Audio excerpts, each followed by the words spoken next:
Welcome back to another episode.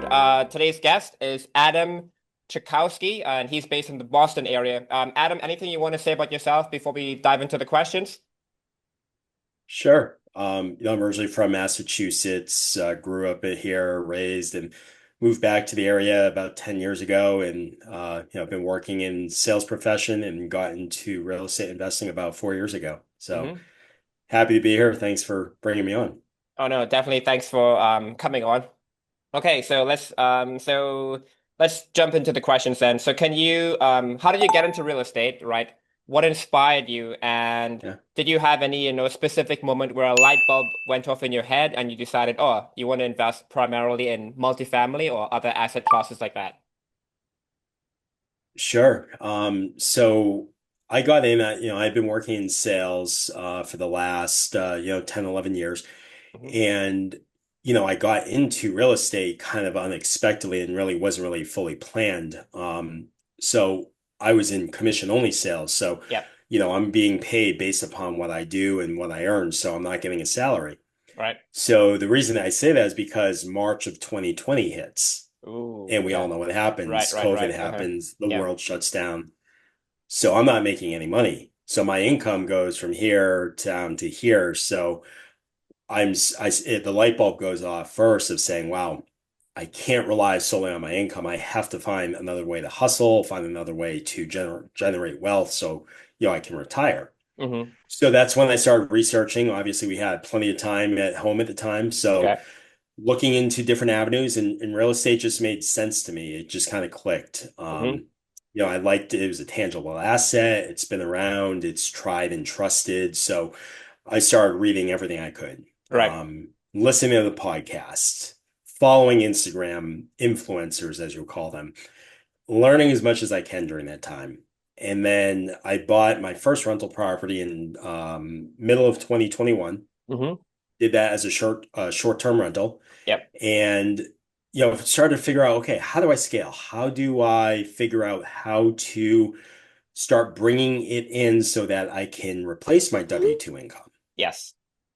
And that's when I started hearing about, buying creatively, creative finance, different ways of purchasing, kind of all these different investor terms. So Hmm. that's when I really started getting more into the investor world of really how to get creative, how to buy.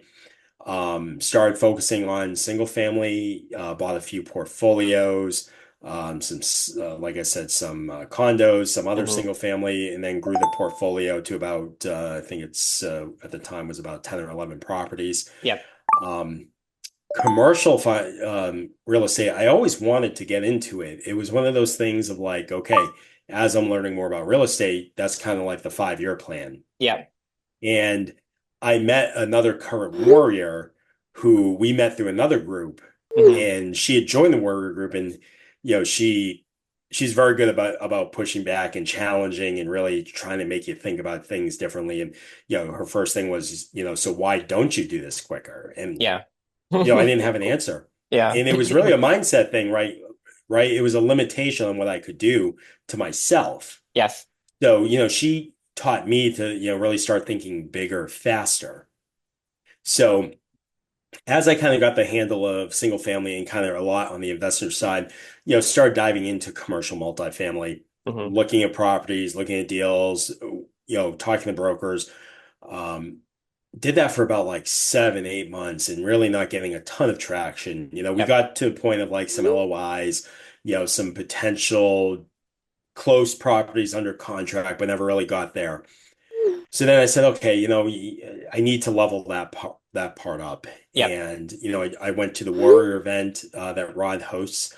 That's open to warriors, non-warriors back in Orlando in November. Yep. And it just clicked instantly. It was just you feel like you're around your people, Yeah, your like where tribe. you need to be, Yeah. your tribe.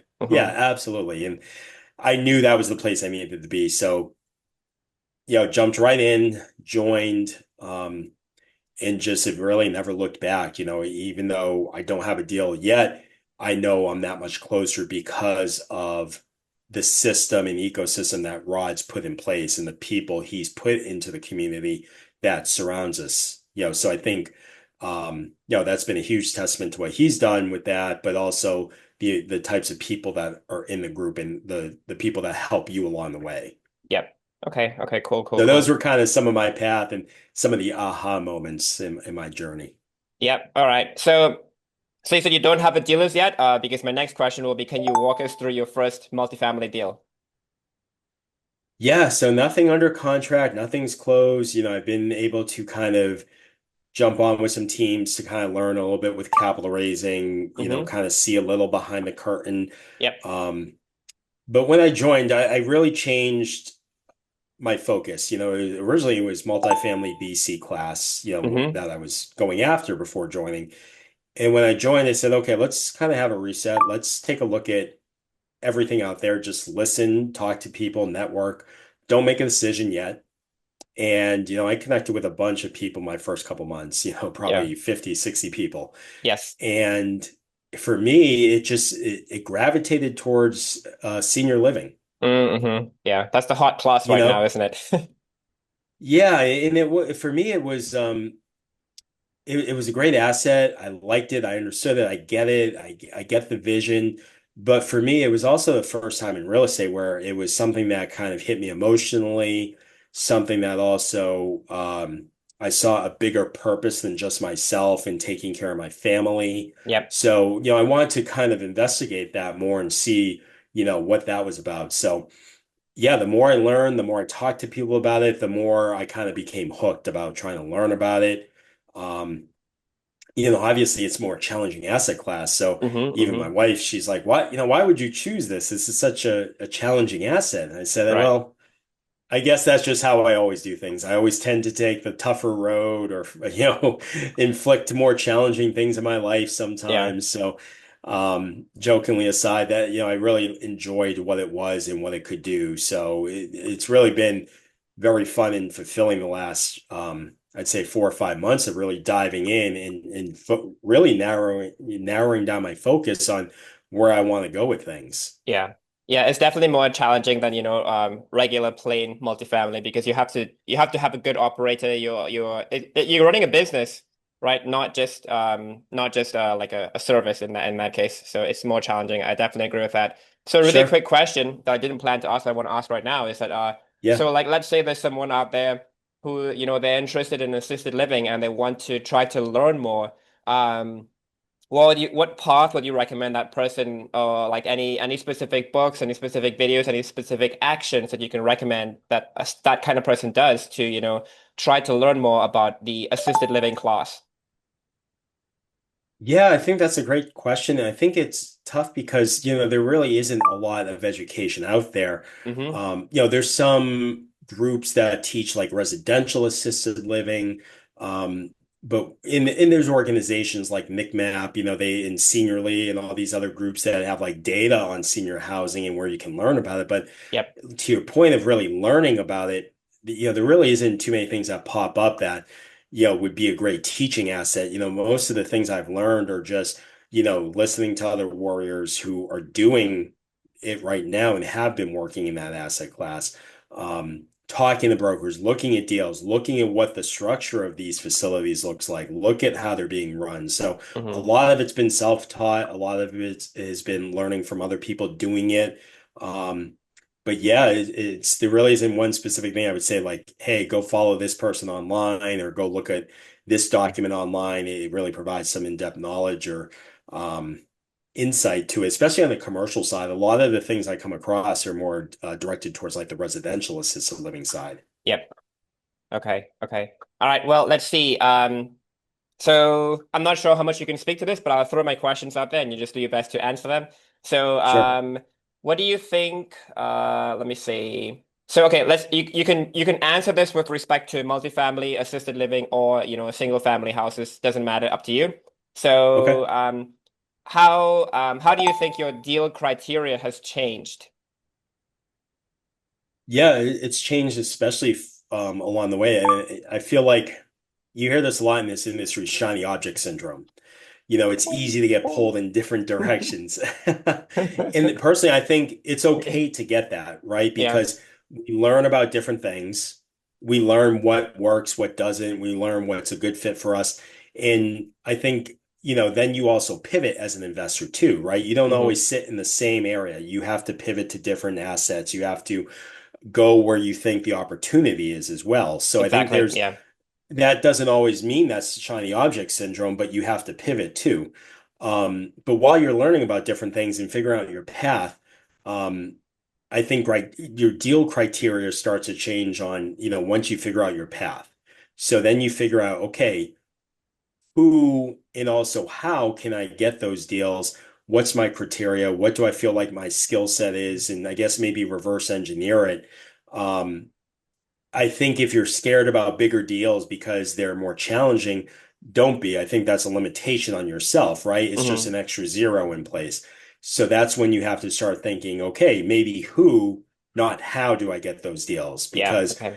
if you find the right people to team with, then you have the person who can bring the net worth to sign as the KP on the deal.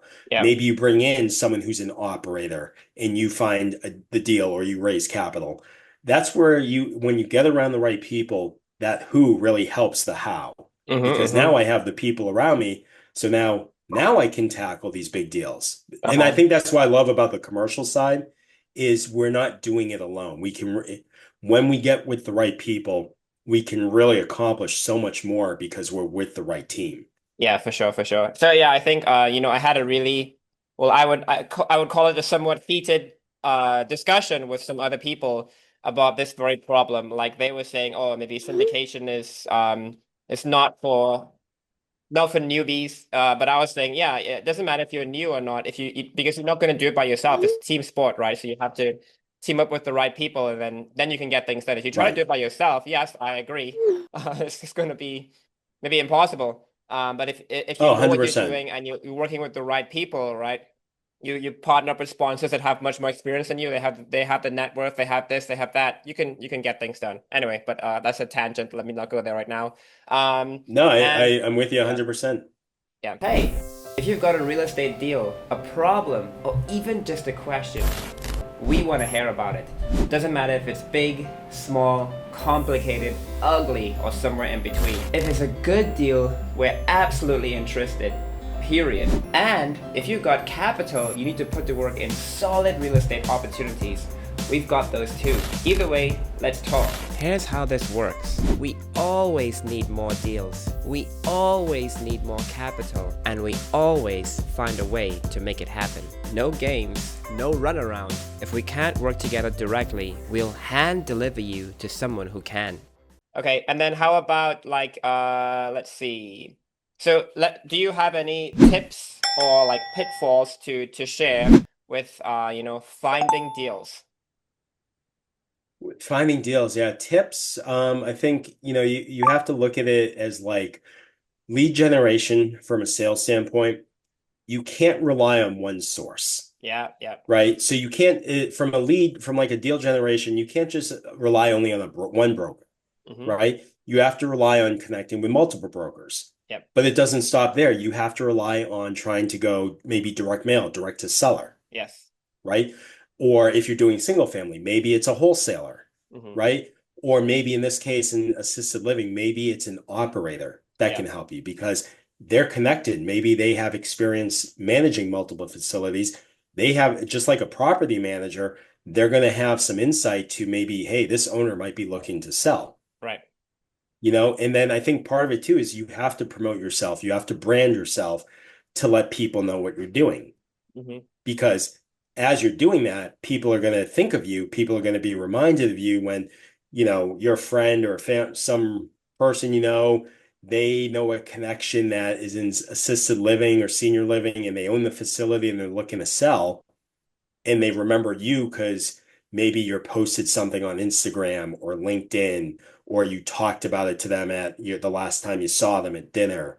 Yeah. So you just never know where those leads are going to come in. So I think the biggest tip I can say on generating deals is you have to find multiple streams of leads and you have to be consistent, Yeah. right? You can't just talk to a broker today and then not follow up with them a month later. Mm-hmm. Mm-hmm. Same thing with direct mail. You can't just send out one batch of 500 letters expecting the deals to keep coming through. You have to keep being persistent and being consistent with it as well. Yeah. Yeah, I think being consistent and following up is like essential. So what I heard, I don't know if this statistic is true or not, but it sounds fairly believable, is that like 80% of people do not respond to brokers. So if you want to be in the top 20%, all you have to do is respond when brokers send you information and so on. So I think, as long as you're consistent, as long as you are following up, I think you're going to get ahead of at least 80%, and that puts you, in a good spot if you ask me. So following up and being consistent. Absolutely. Yeah. The Okay, the sorry. and Sorry, go coming ahead, from go no ahead. and coming from no to that point, coming from a sales background, that's really what it is. A lot Yeah, of winning a deal is not that's not always going to win the deal. That's not always going to get the deal done, but it's going to help get you the deal because yeah, the follow-up is really going to be what key, seals in the deal. Um, Coming from a sales background, you're never going to close the deal on the first call. exactly, Just like you're exactly. never going to close the deal on the first letter or the first deal you look at with the broker. There's plenty of times, and many warriors and other people in commercial or real estate can attest that some of the deals they got were a year later from the initial talk. Exactly, exactly. Yeah. So you got But it, you got because it. they followed up, they kept in touch, it became the right timing. Things worked out, everything aligned, and they got the deal. Yeah, yeah, I definitely agree with that. Okay, sorry, excuse me for a second. I have to grab my dog again. Oh, sure. Okay, she's joining the podcast.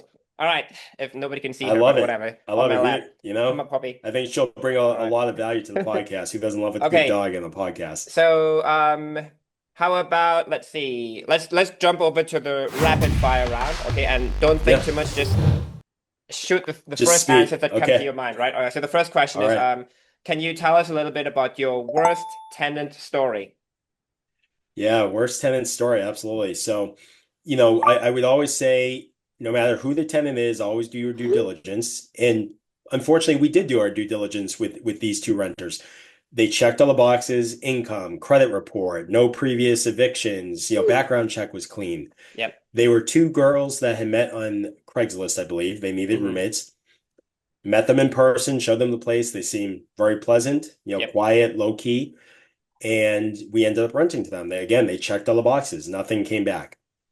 So over time, small things started to happen, like, hey, we need this fix and that fix, like normal things, like nothing Mm-hmm. out of the ordinary. Okay. And then one of them started to kind of reach out and like almost kind of lose her temper with me over nothing. Like, her roommate was leaving pizza boxes out and she like kind of go off on me like it was my fault. And I know she's just taking her frustration out on Yeah. me Yeah. because she's realizing her roommate she met is now being a little messy. And over time it starts to snowball and get worse and worse. And to the point where now this girl is now yelling at me for accepting the other roommate. And Mm-hmm. I didn't do enough vetting. And I said, hey, we did the same vetting as we did with you. She checked all the boxes. And, Yep. she's definitely in a spot where, she's not handling it right. It's kind of like honestly not managing tenants anymore. It's like managing honestly elementary school children in a fight and you're the principal. And Yeah. things that, don't fall under the tenant purview or the landlord purview. Uh-huh. But, one day she's telling me how the other roommates are a hoarder and I had to go in and fix something with the toilet anyway. And when I saw what the apartment looked like, it was anything but being a hoarder. It Yeah. was maybe a couple things here and there, but not to something where I could consider messy. So, Yeah. just very, very tough tenants to deal with. Thankfully, nothing was severely damaged in the process. Mm-hmm. Nothing was in a situation where they didn't pay rent. So, you're thankful for that. We didn't renew the lease.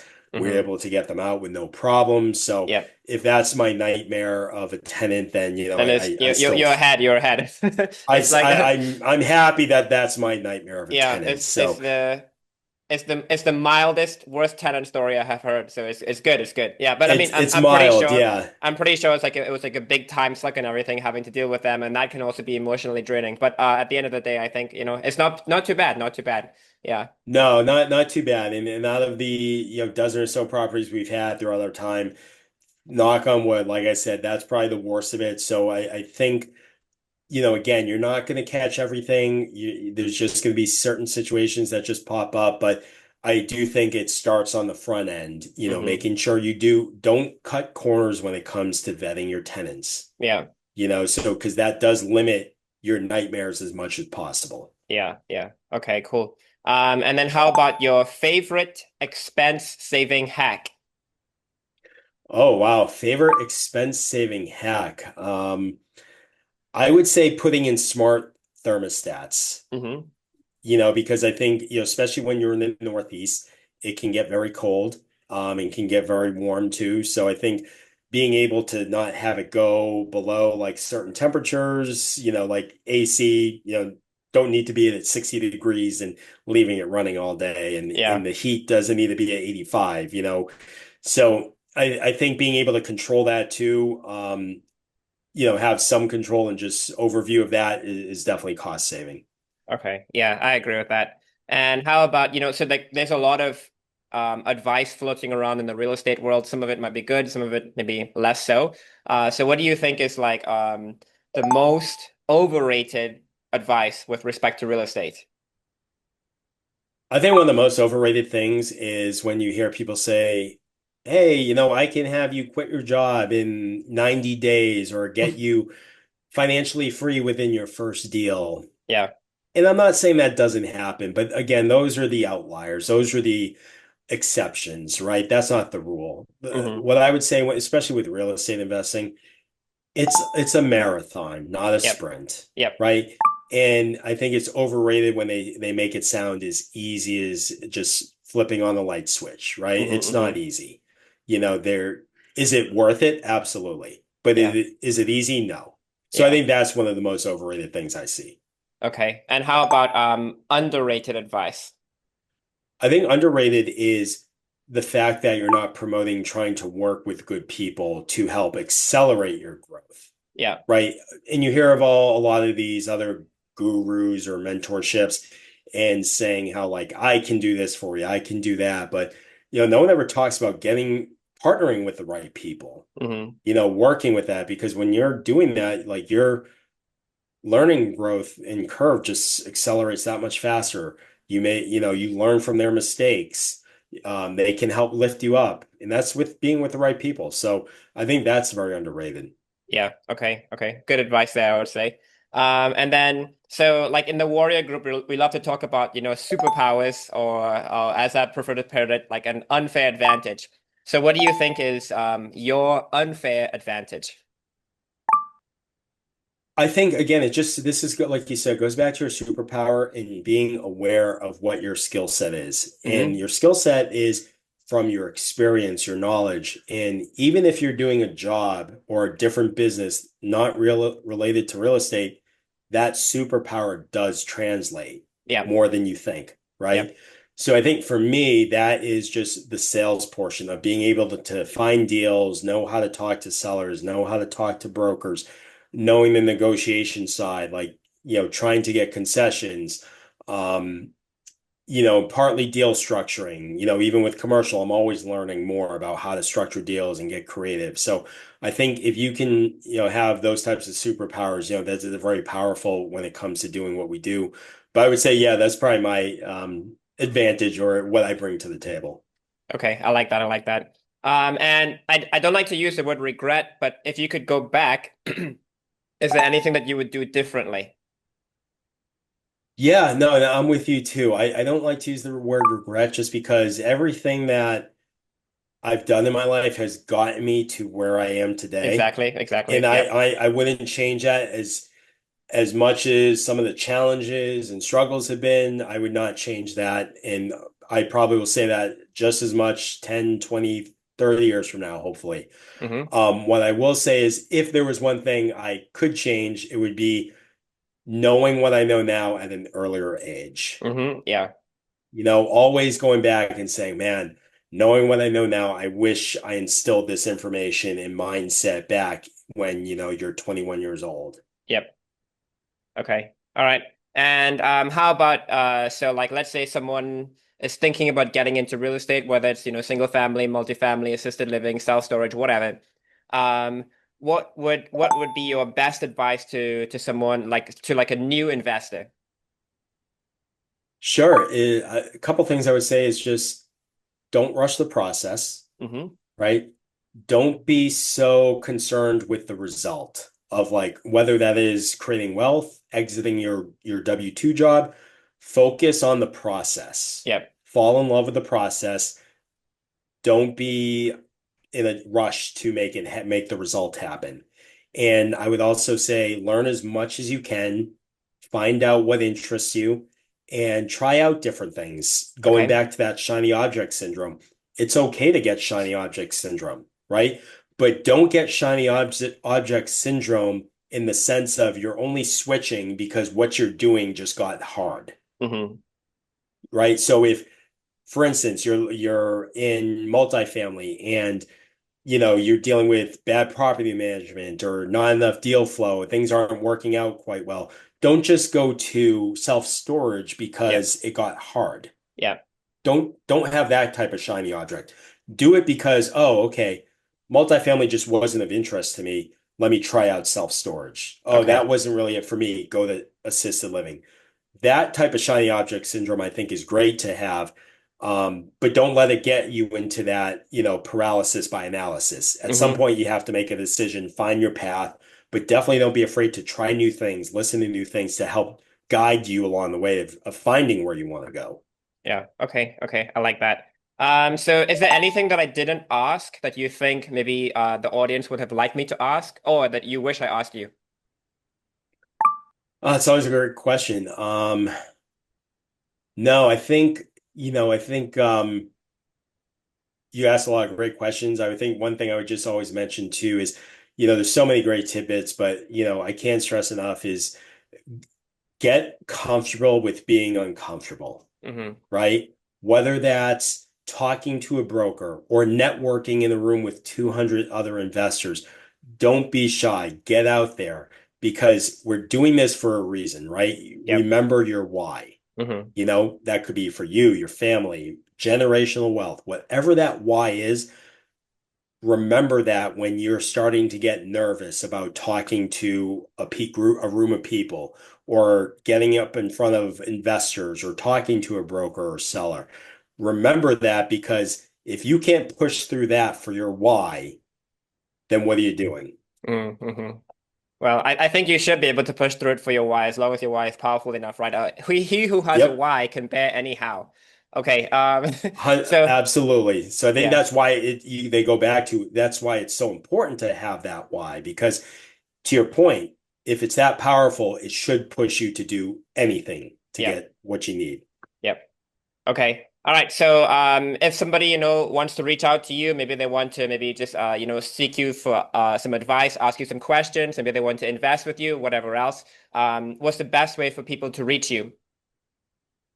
Yeah, I mean, you can always look me up by my name on social media, Facebook, LinkedIn, Instagram. My Instagram handle is Scouting for Wealth. And the four is the number four, so scouting, the number four, and then wealth. Hmm. But yeah, I'm always happy to help others just because I know I was once there and I know where I want to get to. Other people have helped bring me along. So, it's always one of those things that's contagious. You want to help give back to others as well and, hopefully make the same impact others have done for me. Okay, cool. Yeah, I'll put all that information at the bottom of the screen when I edit Sure. this later. Okay, well, Adam, thank you very much for joining us on the podcast today, and Of it's been a course. pleasure, and I hope to have you back. Like maybe my plan is to try to have people back, like 6 months later, 1 month, 1 year Yes. later, to kind of see the progress that they have made, how their thoughts have changed and everything, to kind of to give people a better idea of what happens over time. Because I think one snapshot here doesn't really tell the whole story, and I think I like to see progression. So I'll try to see Absolutely. when's the best time to invite you back. Okay, so thank you very much for joining us today, and yeah, take care, everyone. All right, Hugo. Thank you.